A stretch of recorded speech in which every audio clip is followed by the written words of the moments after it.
Ok bà, sau đây ngọc nế là dương bật to từ mê riêng mà dương bật hàng tiết là chắc nhà đi dương châu từ đầu for each đó dương save với thầm đã ok chắc dương là không lúc chắc nhằm ca pha mối đại xung từ đá thì cầm tới dương pha for each ok và hiện tại là for each ok là PHP nhé ở đông trái for each dot PHP PHP ok dương thử ca save thế chắc là nhầm sao đôi giấy chắc là nhầm miền auto mới tại tôi người Foreach nhé chắc là tìm mối cứ syntax chắc là nhầm mơ syntax ở này chắc là syntax và dưới cứ như sau đấy tại tôi người Foreach bao nhiêu năm chắc là tại tôi người đi Foreach chắc là xem á chắc là Foreach ok chắc này cứ chi syntax nhầm ăn dùng với vậy này với ok và ok nhưng thì mỗi cái dương miền là variable as key hay dương miền là key value ok key value nè chắc là thì mỗi ok chắc là thì mỗi cái variable chắc là variable cái dương số đạt lấy cái và hay tp as value cái mình lại tham anh và và chắc là as value hay dương miền là đấy mình key điện và as key vậy chứ chắc syntax bảo biết cái dương miền piแต่ผิดชั้นคือcáiประใบnày và cáiประใบđể chơi lấy dương từ ưu từ khó lấy nhân miền là tiếng muối dương dèm pi khái hoặc là khái season okay, season smile cho người nâng chịu một phép này array và chịu phép này array thì cái array sorry và phép arrayต่อมา array và dưới cái array qua array nèใช่ไหม và array hayต่อมาtiếp nông này dương đã summer tapi summer mới dương lục này chính và việc muối dương của tapi summer mới dương miền là winner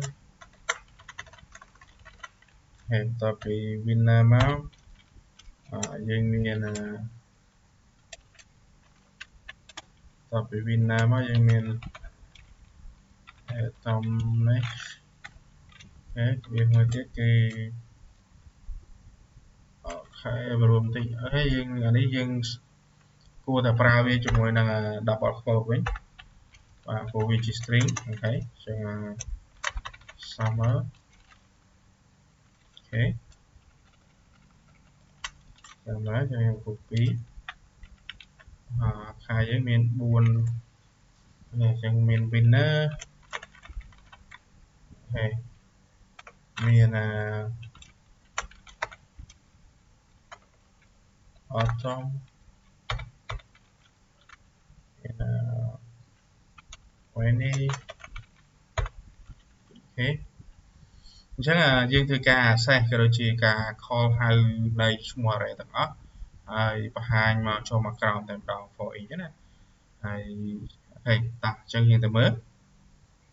thì mỗi cái dương chập đàm và bò và dưới chân dương copy section này máu copy giờ mà đã chua cái lành và bó as a key và chân as a key dương ai pra chỉ mùi like các bạn dương chụp đạo với các bạn này dương dương mình này tha as nó như do l đã chơi hoàn tất bà đấy ok này này dương ai đã chơi bán s này và bò mỗi cái đã thả element chứ và element và hai và tò mò tiếp code và dưới dương và hàng cầm đỏ và dương và hàng echo này element kêu này element តមកយើងចូលបន្តតែម្ដងបាទយើងអាច echo ចូលបន្តយើងអាចត string បាទត string មកណាត string មកដាក់ br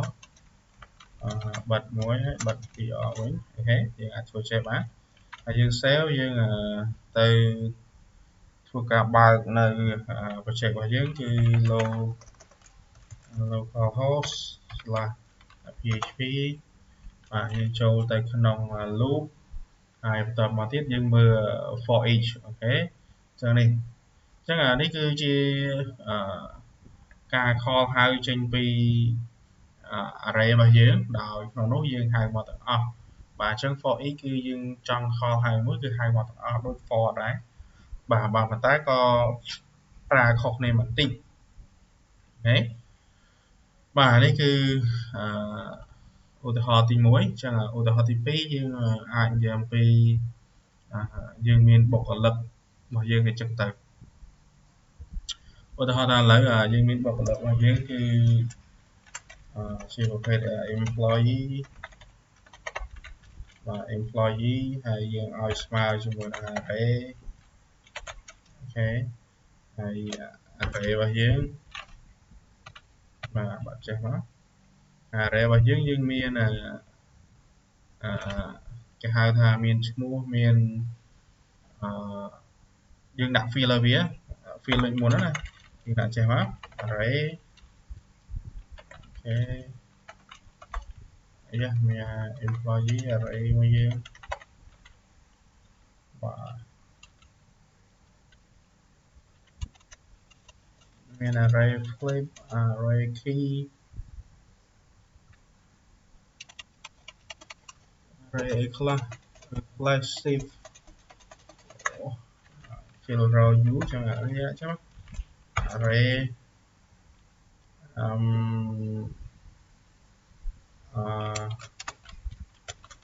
name ដាក់ចេះក៏បានដែរស្រួលមើលអូខេកន្លែងនេះដាក់ semicolon មកហើយកុំឲ្យភ្លេចអូខេយើងដាក់ចេះមក name បាទបន្តមកទៀតname របស់យើងគឺឈ្មោះថា Robin បាទក្បៀសមួយមកយើងយក style ដែរឡើងបាទ copy ចានេះគឺយើងដាក់ហៅថា age បាទ21 gender male ហើយនេះគឺយើងដាក់ email email របស់យើងគឺ robin@gmail.com អញ្ចឹងបន្តមកទៀតយើងកាលណាបើយើងប្រើ for ដូចមុនបើជាលក្ខណៈ array បែបនេះគឺយើងត្រូវប្រើ key បាទយើងប្រើ key បានបង្ហាញចេញបានព្រោះវាមានតែពីរណាវាមានអានេះហើយវាមានអានេះទៀតអូខេបាទវាមានពីរនេះអញ្ចឹងបើសិនជាយើងមានច្រើន